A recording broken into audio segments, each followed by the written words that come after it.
Part S1. There was a time when silence was ordinary. Not because people had nothing to say, but because they weren't afraid of hearing themselves think. Today, silence has become almost unbearable. The moment the room grows quiet, our hands begin searching. Not for a book.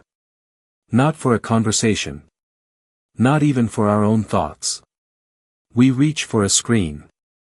A notification. A message. A short video. Anything, to keep us from being alone with ourselves. It happens so naturally that we rarely question it anymore. Before our feet even touch the floor in the morning, our fingers are already scrolling. Before we experience the sunrise, we've already consumed someone else's life. Before we've asked ourselves how we feel, we've already allowed the internet to tell us what to think. This isn't because we're lazy. It isn't because we're weak. It's because we've been trained.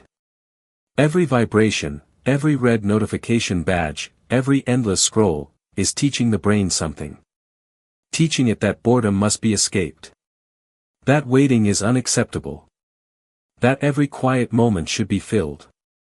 That attention belongs to the next distraction. At first, it feels harmless. Just 5 minutes. Just one more video. Just one more notification. But human beings are shaped by repetition. Not by single moments. By habits. Tiny habits. Repeated thousands of times. Over months, those habits become instincts. Over years, those instincts become identity. And before we realize what's happening, we've lost something our ancestors protected fiercely. The ability to remain still. The ability to think deeply. The ability to endure discomfort without immediately escaping it. Look around any coffee shop. Any subway. Any airport. Any classroom. Hundreds of people, physically together, mentally somewhere else. Eyes lowered. Thumbs moving.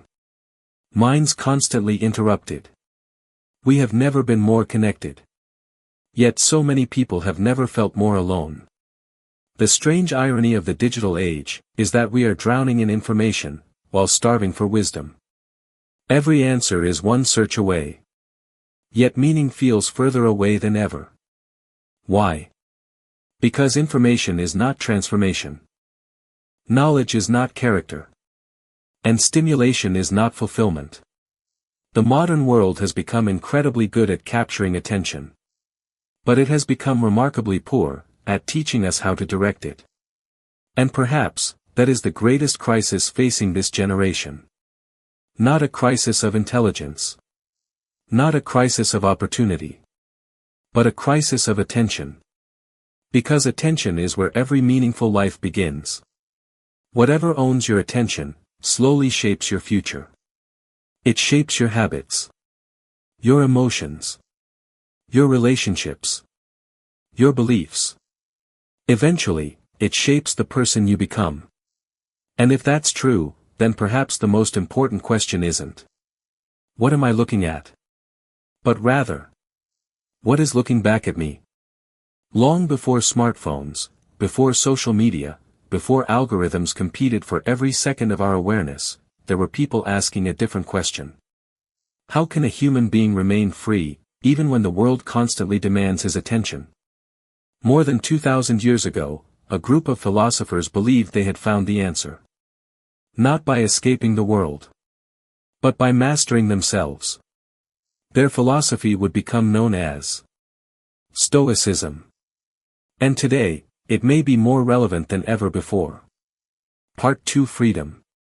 It's a word we use almost every day. We celebrate it. We defend it. We fight for it. But very few people ever stop to ask what it actually means. Ask 100 people what freedom is, and most will tell you the same story. Freedom is doing whatever you want. Going wherever you want. Buying whatever you want. Saying whatever you want. Living however you want. But what if that definition is incomplete? What if the greatest prison isn't built by governments, but by our own impulses? Imagine a young man walking through the city. His phone vibrates. Without thinking, his hand reaches into his pocket. He doesn't ask whether the notification matters. He doesn't choose to check it. His body moves before his mind does. Now imagine this happening, 20 times an hour. Every hour. Every day. Every week. Every year. At what point does a habit become a command? And at what point does convenience quietly become dependence? This is the question the Stoics would ask. Not because they hated pleasure. Not because they feared technology. But because they understood something timeless. Anything that controls your behavior, without your conscious permission, owns a part of your freedom. More than 2,000 years ago, Epictetus was born into slavery. He knew what chains looked like. He knew what it meant to have another person control your body. Yet after gaining his freedom, he taught something extraordinary. There are people who appear free, but remain slaves. Not slaves to an emperor. Not slaves to a nation. Slaves to anger. To fear. To desire. To approval. To pleasure. To impulse. The chains had simply become invisible.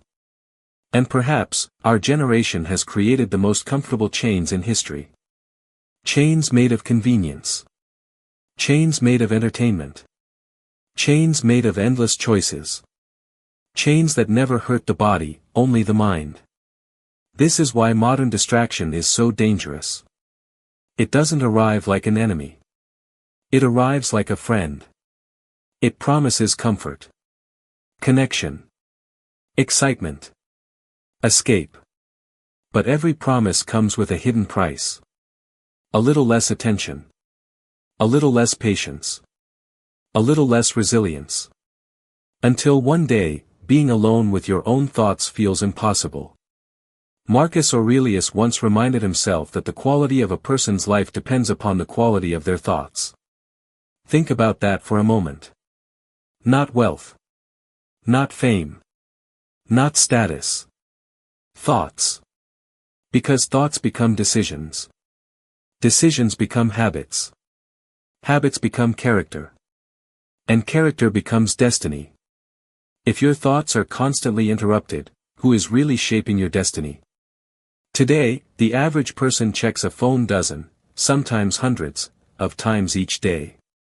Not because every notification is important. But because the possibility that something might be waiting has become irresistible. The anticipation itself becomes addictive. And slowly, the mind forgets how to rest.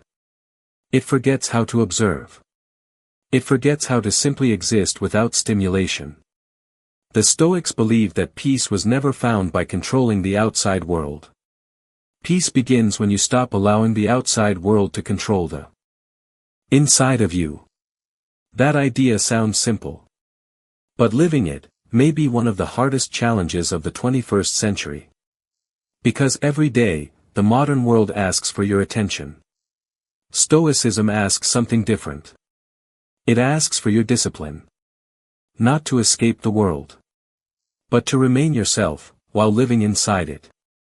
And perhaps, that is the kind of freedom we have been searching for all along. Part 3 If you could travel back 2,000 years, and ask Marcus Aurelius what the greatest threat to the Roman Empire would become, he probably wouldn't mention smartphones. He wouldn't speak about social media. He wouldn't warn you about artificial intelligence. Because those things didn't exist. But he would recognize something far more dangerous. The human tendency to surrender control of the mind. Technology changes. Human nature does not. The Romans had distractions. We have distractions. The forms are different. The struggle is the same. Marcus Aurelius ruled nearly 70 million people. His decisions determined the fate of an empire stretching across continents. Every day, he faced war. Political betrayal. Disease. Death. Uncertainty.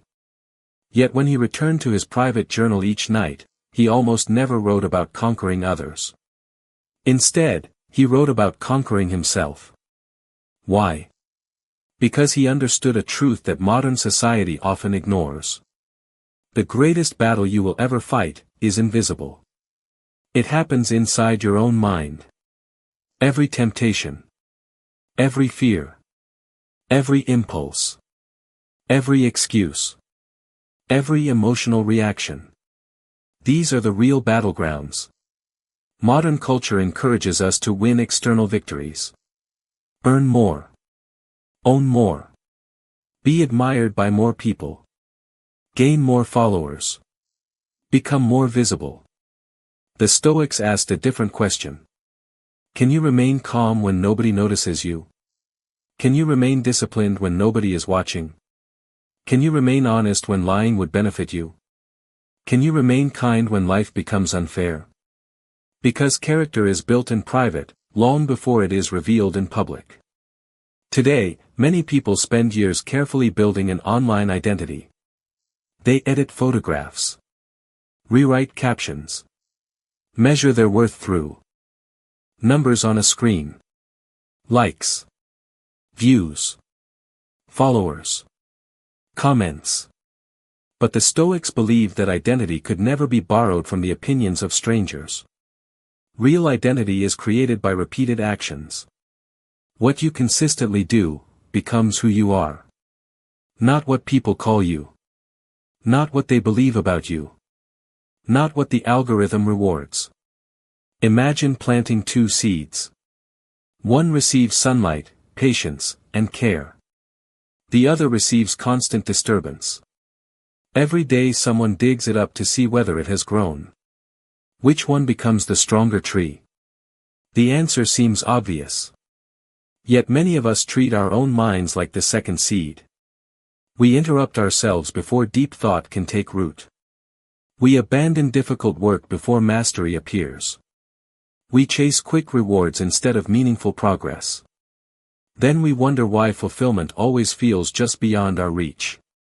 Marcus Aurelius once reminded himself not to waste what remained of his life thinking about what others were doing. Imagine how revolutionary that advice feels today. A world where millions wake each morning, not wondering who they can become, but wondering what everyone else is doing. Scrolling through vacations they cannot afford. Bodies they cannot match. Successes they cannot verify. Lives carefully edited to appear perfect. Comparison has become entertainment. Envy has become routine. And peace quietly disappears. The Stoics understood that comparison is endless. There will always be someone richer, smarter, stronger, more attractive, more successful. If your peace depends on becoming better than everyone else, you have accepted a race with no finish line. Instead, they offered another path. Compete only with the person you were yesterday. Become slightly wiser, slightly calmer, slightly stronger, slightly more disciplined. Small victories repeated daily become extraordinary lives. Perhaps greatness has never been about dramatic moments. Perhaps it has always been about ordinary decisions, made consistently, when nobody else is looking. And perhaps, that is exactly what our generation needs to remember.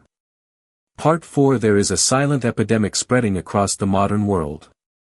It doesn't leave bruises. It doesn't break bones.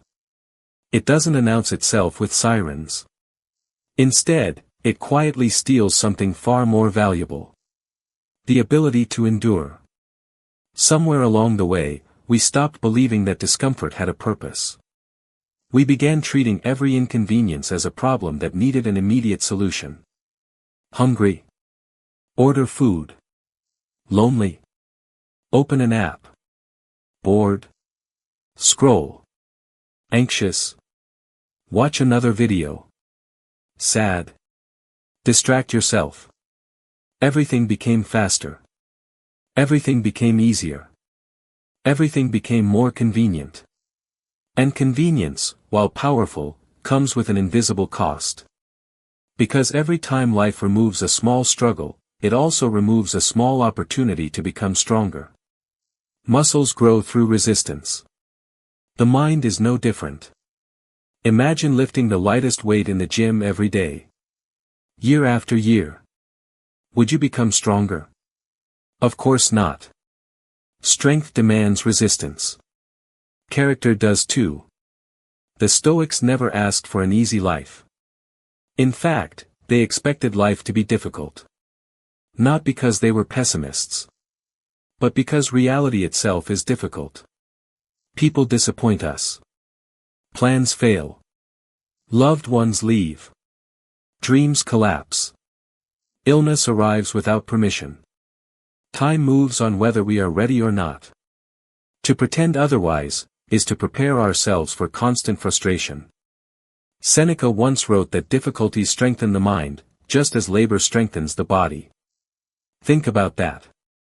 The obstacle is not always the enemy. Sometimes, the obstacle is the teacher. Modern culture often encourages us to eliminate discomfort as quickly as possible. The Stoics asked us to examine it instead. What is this difficulty trying to teach me? What weakness is it exposing? What strength could it develop? That single shift in perspective changes everything. The event itself may remain exactly the same, but the person experiencing it becomes completely different. This is why two people can face the same hardship, and emerge as entirely different individuals. One becomes bitter. The other becomes wiser.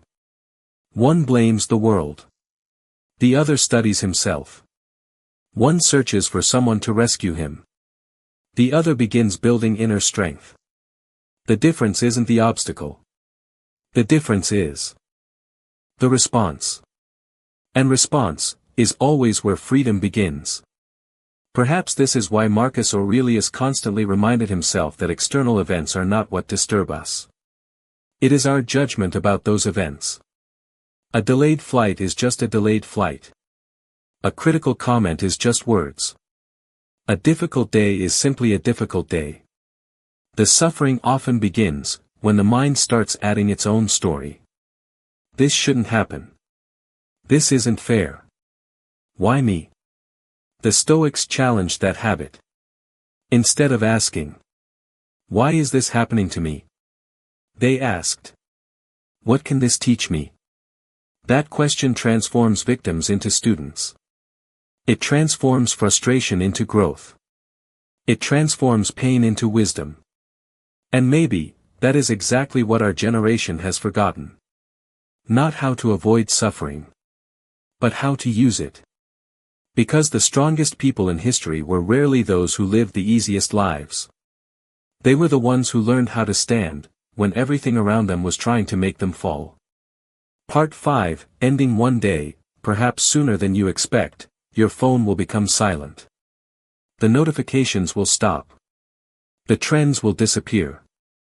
The people you spent years trying to impress, will be busy chasing something else. The algorithm that once seemed so important, will move on without remembering your name. But one thing will remain. You. The person you have become. Long after every notification fades, your habits will still be with you. Your character will still be with you. Your mind will still be with you. That is why the Stoics never measured success by applause. Because applause is temporary. Character is permanent. Marcus Aurelius knew that one day the Roman Empire would disappear. He knew monuments would crumble. Names would be forgotten. Even emperors would become dust. Yet he still chose to spend every day improving the only thing that truly belonged to him. His own character. Perhaps that is the lesson our generation needs most. Not another productivity system. Not another motivational speech. Not another life hack. But a return to something much older. The discipline to govern ourselves. Imagine waking up tomorrow morning, and reaching for nothing. No phone. No messages. No noise. Just a few moments of silence. At first, it will feel uncomfortable. Your mind will search for stimulation. Your fingers will almost move on their own. you will feel the urge to escape. Do not run from that feeling. Stay with it. Because that discomfort is not your enemy. It is proof that your attention has been borrowed for too long. And every minute you remain present, you begin taking it back. Freedom is rarely loud. It begins quietly. One decision. One habit. One morning. One breath. One page. One walk. One conversation. One moment where you choose intention over impulse. That is how character is built. Not in extraordinary moments. But in ordinary ones. Repeated again, and again, and again. The Stoics believed that every sunrise offered a new opportunity to practice virtue. Not perfection. Practice. Some days you will fail. Some days you will lose your temper. You will waste time. You will become distracted. You will compare yourself to others. You will forget everything you promised yourself the day before. That does not mean the journey is over. It means you are human. The goal has never been perfection. The goal is awareness. Because once you become aware, you become capable of choosing differently. And choice is where freedom lives. So before you close this video, ask yourself one question. If someone watched the way you spend your attention every day, what kind of person would they believe you are becoming? Not the person you hope to become. Not the person you pretend to be online. The person your daily actions are quietly creating. Because your attention becomes your habits. Your habits become your character. And your character becomes your destiny. Perhaps the greatest battle of our generation is not against technology. It is not against social media. It is not against the internet. It is against the version of ourselves that forgets who should be in control. The world will continue asking for your attention. Every single day. The question is, will you continue giving it away? Or will today be the day you begin taking it back?